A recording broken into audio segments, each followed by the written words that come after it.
Section 7.4, we're looking at renaming decimals as fractions. So if you look at this decimal we've been given here, we have the decimal we could say as 5/10. So what fraction is it equivalent to?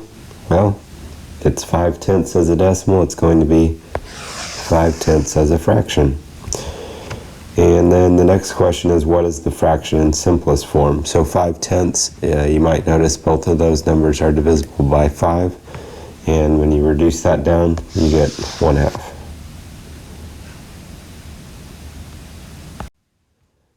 And this is the kind of thing that we're going to be doing in this lesson today. Besides 1/2, there are other useful decimal and fraction equivalences we can talk about. And if you get in the point where you just know what these are, then you can just write them out without actually working them out. So 1/2 we already talked about is 5/10 as a decimal. Some others that you might know, 1/4 is 0.25, like a fourth of a dollar is 25 cents. 3/4 is 0.75, like 3/4 of a dollar is 75 cents. 1/4, that would be the same as 2/8, and 3/4, that would be the same as 6/8. And what we can do then from here is we can find a few other fraction to decimal equivalences. So if you take 1/2 of a fourth would be 1/8. And so if 1/4 was 0.25, an eighth is half of that. So half of 0.25, half of 25 cents, you could think of would be 12.5 cents, which doesn't really make a whole lot of sense, but anyway, it's 125 thousandths as a decimal. And what you might notice from here is that if 1/8 is 125 thousandths, if you add 125 thousandths onto that, you get 2/8, which is 1/4. So if we add 125 thousandths again, that would give us what 3/8 is equal to. So 0.25 plus 0.125 is 0.375. 1/2 is the same as 4/8. 5/8, if we add another 0.125 to the 0.5, that would be 0.625, which is 5/8. 6/8, we already mentioned, is the same as 3/4, which is 0.75. And one more time, if we add 0.125 to that, would be 0.875, and that would be 7/8. If you add 0.125 one more time to that, that would be equal to 1, and that would be 8/8. So that's a good indication. 8/8 we know is equal to 1. Okay, so like I said, you'll get more familiar with these as we work on these, but kind of that idea, if you just start with knowing that 1/4 is 0.25, and then you can take half of that to get 1/8. If you get those, then the other ones can kind of just come from those. Some others we can talk about. We know 1/10. 1/10 as a decimal would be 1/10. 2/10 as a decimal would be 2/10. That can be reduced, the fraction could be reduced to 1/5. So 1/5 is 2/10 as a decimal. 3/10, 4/10 is the same as 2/5. 5/10 is the same as 1/2. 6/10 is the same as 3/5. 7/10. 8/10 is the same as 4/5. And finally, 9/10 If you add one more, 10/10, that would be equal to 1. Two final ones we can talk about here. 1/3 is 0.3 repeating, and 2/3 is twice that amount, so that would be 0.6 repeating. So in this section, basically, we're going to be changing the decimals to fractions, and then once we've done that, we'll be reducing the fractions like we did in lesson 7.1. 7.1, we were given a fraction, we reduced it.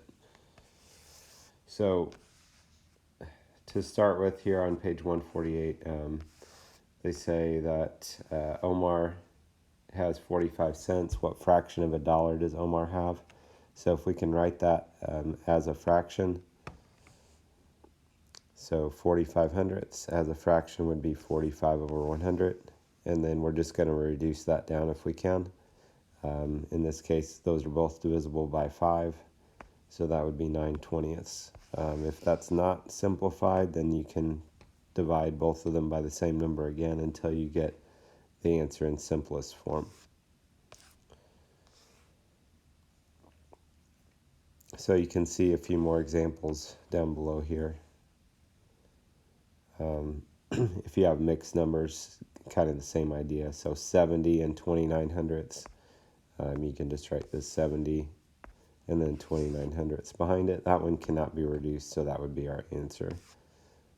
9 and 8 thousandths, that one you can reduce. You can actually reduce them both by 8, but if you don't see that, you can always just gradually reduce it down. So if you reduce by 2 and then reduce by 2 again, those are still both even. Reduce by 2 again, and you'll get the same answer. So if we look at a few problems on the next page, number 14, think about the place value position. So think about what position the 3 is in. So we know it's going to be 43 something.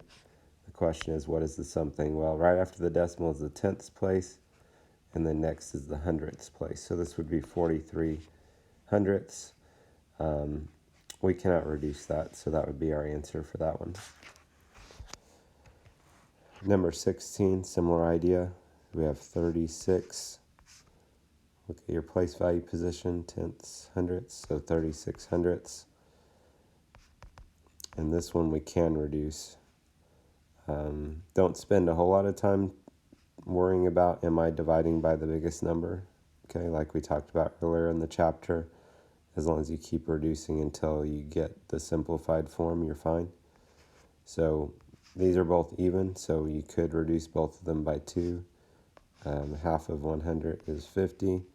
Half of 36, you might want to work that off to the side here. And that would be 18. So this would be 18 fiftieths. Those are both even still, so you can reduce by 2 again. And that would be 9/25, and we can't go any further than that.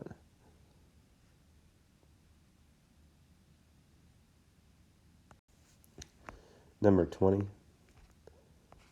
925. We have tenths, hundredths, thousandths. So 925 over 1,000. Notice what these numbers end in. One ends in a 5, one ends in a 0. So I know the numbers are for sure both divisible by 5.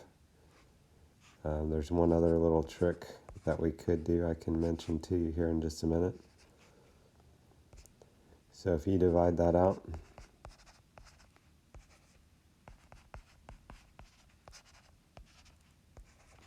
you get 185, and then 1,000 divided by 5, if you divide that out, it's going to be 200. Once again, both of these numbers end in either a 0 or a 5, so we can divide by 5 again. And this brings me to the point I was going to make, mentioned about a minute ago. If you ever have numbers that end in 25, 50, 75 or two zeros, they're going to both be divisible by 25. So we could have actually divided both by 25 instead of dividing by 5 and then by 5 again, but it's okay. So 185 divided by 5 is 37. 200 divided by 5, if you divide that out, it's going to be 40. And that's not going to be able to be reduced any further, so 37/40 would be our answer. Number 28, so a zebra is 1.45 meters tall, and they want us to write this as a mixed number in simplest form. So this time we have a mixed number, so we have 1 and 45 hundredths. So 1 and 45 over 100. And think about reducing these numbers. Well, here we are again. These are both going to be able to be reduced by 5. 45 divided by 5 is 9. 100 divided by 5, if you work that out, would be 20. So 1 and 9/20.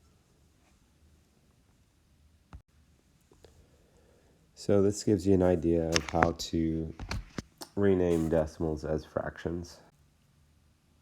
Have a good day.